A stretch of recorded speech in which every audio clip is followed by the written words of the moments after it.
I don't know how many of you out there have watched as many Datelines, crime docs, crime podcasts, read the kind of police reports I've read over 30 years plus of doing this sort of work. But I will tell you, there are certain situations that you can get out of if you just listen to what I'm about to say. Here's the thing. There are innocent people in prison.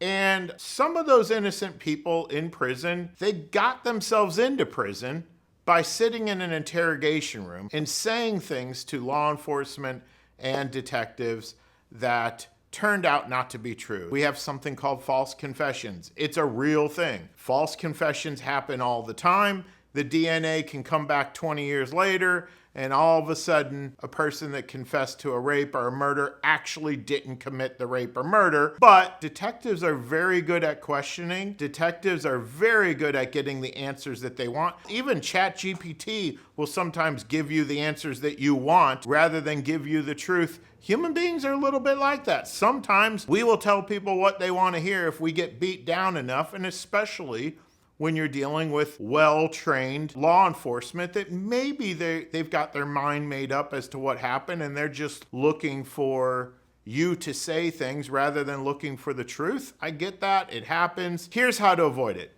Very simple. From the beginning, when you get into that room, when you sit down, just remember this one thing. Just ask for an attorney. I will talk to you, but I want my attorney sitting here. I will do this, but I want to do it with an attorney. I will not say another word until I have my attorney here. However you want to phrase, I want an attorney, what's going to end up happening in your life is that we're not going to watch you on a Netflix series. You might avoid a Netflix series. You might avoid a crime doc where they are showing you in that little room because they can't interview you in that little room if you ask to have an attorney present.